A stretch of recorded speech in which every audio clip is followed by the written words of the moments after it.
초대교회는 사도들의 성실한 말씀 증거와 폭발적인 기사와 표적으로 인해 놀라운 부흥을 했습니다. 모두가 행복했고 모두가 감사가 넘치는 공동체였죠. 그렇지만 오늘 본문을 보게 되니까 사람들 사이에 갈등이 일어났습니다. 오늘 본문을 통해 저 여러분이 갈등 속에 있는 공동체 속에 우리는 무엇을 해야 할지를 함께 묵상해 보겠습니다.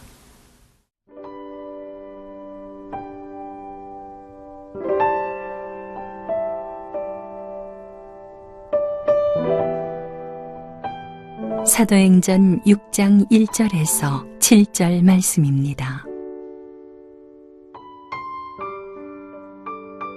그때에 제자가 더 많아졌는데 헬라파 유대인들이 자기의 과부들이 매일의 구제에 빠짐으로 히브리파 사람을 원망하니 12 사도가 모든 제자를 불러 이르되 우리가 하나님의 말씀을 제쳐놓고 접대를 일삼는 것이 마땅하지 아니하니 형제들아 너희 가운데서 성령과 지혜가 충만하여 칭찬받는 사람 7을 택하라.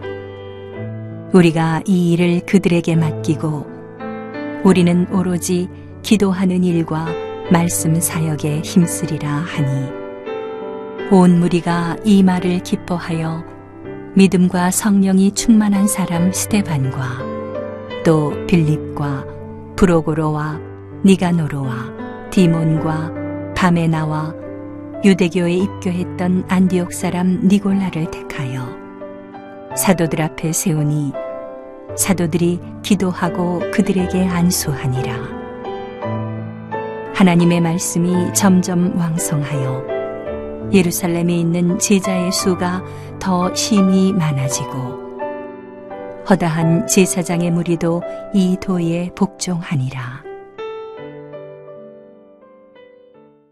예루살렘 교회는 하나님의 은혜로 크게 부흥했습니다. 많은 사람들이 모였고 많은 출신의 사람들이 함께 신앙생활을 했죠. 그 기쁨과 감격 속에 시간이 갈수록 교회 안에는 분란이 일어났습니다. 그 분란의 핵심은 바로 구제의 문제였죠. 구제의 문제의 핵심은 예루살렘 안에 있었던 유대인들과 그리스 쪽에 살아서 복음을 믿고 따라왔던 성도들 사이에 불균형이 있는 공평하지 않는 구제의 나눔이 발생해서 그렇습니다. 사랑하는 성도 여러분, 하나님의 꿈과 비전으로 교회와 직장과 가정에서 열정으로 시작해서 반드시 비전의 열매를 맺기를 축복합니다. 많은 사람들은 하나님의 열정과 헌신으로 시작했지만 그 일에 대해 너무 몰입하게 되어지고 그 일에 대해서 스스로 책임질을 하다 보니 자기의 주관적인 기준과 관점을 많은 것 가운데 제시하다가 결국은 다른 사람들과의 충돌이 일어나게 되어집니다.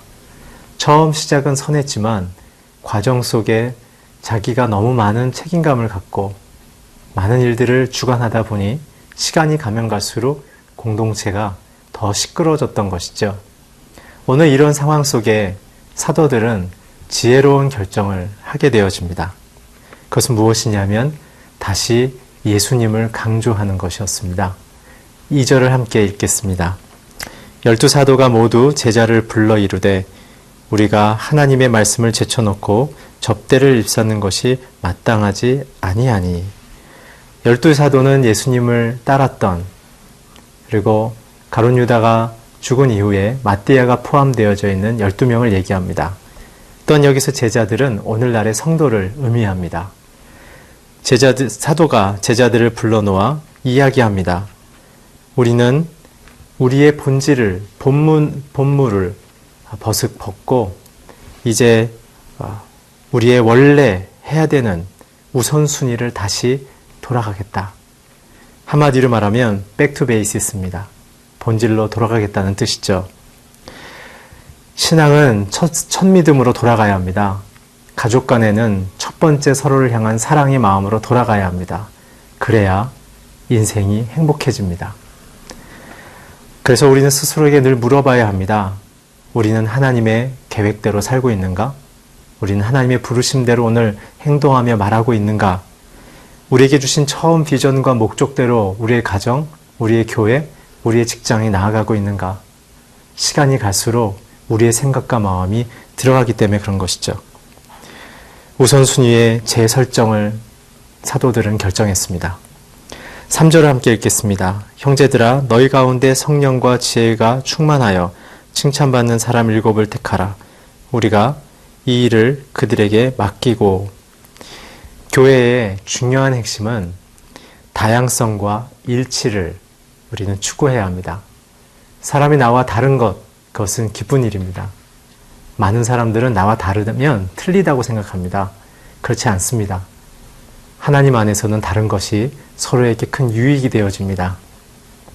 그러면서도 교회는 그리스도를 머리로 중심으로 하여 일치를 이루어야죠. 사도들은 말씀과 기도에 전무하고 이 7명의 집사 혹은 장로들은 이제 하나님이 맡겨주신 구제에 열심을 다하는 것입니다. 진정한 교회는, 진정한 공동체는 그리스도를 중심으로 많은 사람들이 함께 동역할 때 화목해집니다. 몇 사람에게 집중되어지면 반드시 분란이 일어나게 되어 있죠. 머리가 되신 그리스도와 함께 우리 교회가, 우리 가정이 아름답게 섰으면 좋겠습니다. 마지막 3번째는 4절인데요. 우리는 오로지 기도하는 일과 말씀 사역에 힘쓸 것이다. 본인에게 맡겨진 본분을 잘 이해하는 것이 건강한 교회, 건강한 가정, 건강한 직장을 만드는데 핵심입니다. 오늘 사도들은 본인들의 가장 핵심인 말씀의 부흥, 기도의 부흥을 집중했습니다. 교회가 잘 되려면 이 4가지가 중요합니다. 설교를 잘하면 교회는 부흥합니다. 신방을 잘하면 사람들 사이에 사랑이 넘치죠. 교육을 잘하면 모든 성도들 안에 영적인 자람이 생깁니다. 행정을 잘하면 교인들이 참 편해합니다. 세상을 살아가는 우리 성도들은 이 일을 어떻게 해석해야 될까요? 우리의 인생의 중심이 말씀으로 하나님이 주신 목적을 잘 세우는 것이 중요합니다. 2번째는 다른 사람들을 건강한 관점에서 잘 멘토링하는, 영향을 주는 인생을 사는 것이 필요합니다. 3번째는 끊임없는 지식과 영적인 자기 개발이 필요합니다. 마지막 4번째는 자기의 삶과 시간을 하나님이 주신 것을 소중히 여기며 잘 운영할 수 있는 그러한 운영의 능력이 필요합니다. 가정에서는 부모가, 직장에서는 사장과 임원들이, 직원들이, 학교에서는 선생님과 학생들이 자기에게 주어진 일들을 하나님 앞에서 소명의식을 갖고 살아갈 때 여러분들의 모든 환경 속에 놀라운 문제의 해결과 부흥의 역사가 일어나게 될 것입니다.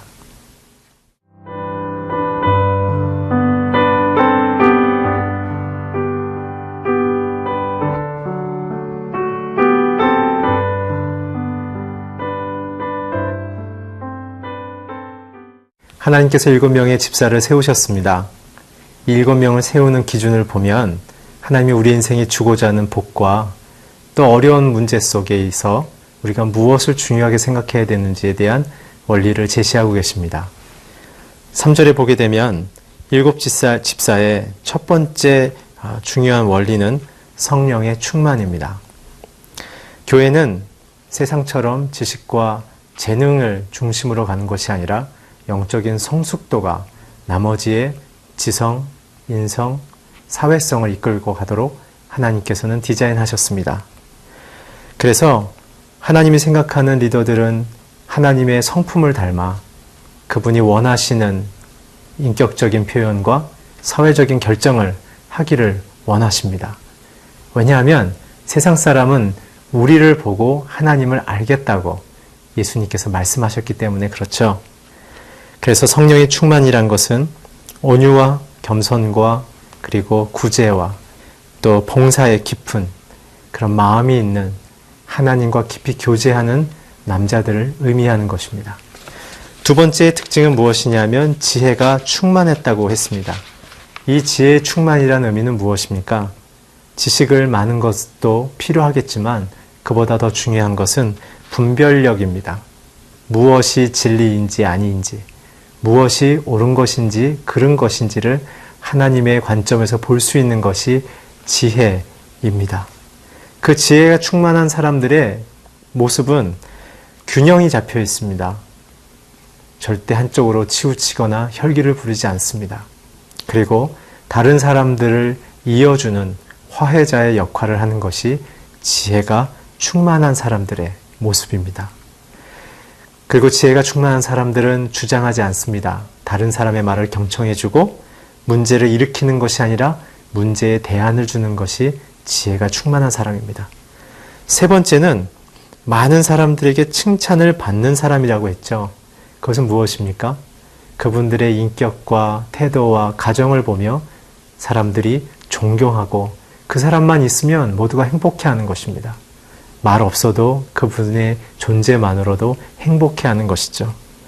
하나님은 우리를 분쟁 있는 지역 속에, 하나님을 모르는 거친 세상 속에 성령 충만과 지혜 충만과 칭찬을 받는 인생을 통해서 우리는 어디 가든지 피스메이커로, 하나님의 평화를 전하는 자로, 화해하는 자로, 또 대안을 주는 리더십으로 서기를 원하시는 것입니다. 여기에서 보게 되면 재밌는 것이요, 이 7집사를 뽑는데 성도들에게 뽑게 했다는 사실입니다. 그것은 무엇일까요? 그분들의 삶을 검증했다는 것입니다. 하나님의 사람으로 모든 사람이 인정을 했다는 뜻이죠. 이렇게 했을 때 사람들은 5절과 6절에 보면 모두가 기뻐했다고 했습니다. 저는 여러분들이 어디 가나 기쁨을 주는 인생이 되기를 축복합니다. 7절에 보게 되면 그들이 기쁨 가운데 안수를 받고 공동체에서 서자 놀라운 결과가 나왔는데 말씀의 부흥이 일어났다는 사실입니다. 말씀은 사도들이 전했지만 그들의 섬김을 통하여 사람들의 마음이 하나님께로 깊게 갔다는 것이죠. 여러분들의 작은 봉사가 하나님을 알게 하는 중요한 도전이 되어집니다. 두 번째는 제자들의 수가 많아졌다는 사실입니다. 사람들의 이목을 끄는 것이 아니라 진정성 있는 구제와 봉사를 통해 사람들의 삶이 변화됐다는 것입니다. 위대한 영향력은 소리가 없습니다. 위대한 영향력은 힘이 있습니다. 저와 여러분의 인생 속에 이러한 제자들의 인생에 놀라운 영향력이 있기를 주의 이름으로 축원합니다. 기도하겠습니다. 좋으신 하나님, 우리가 가는 곳마다 성령 충만함으로, 지혜 충만함으로 사람들에게 칭찬을 받을 만한 인격과 그러한 삶의 영향력으로 우리를 새롭게 하여 주시옵소서. 가는 곳마다 화해자가 되게 하여 주시옵소서. 예수님의 이름으로 기도했습니다. 아멘.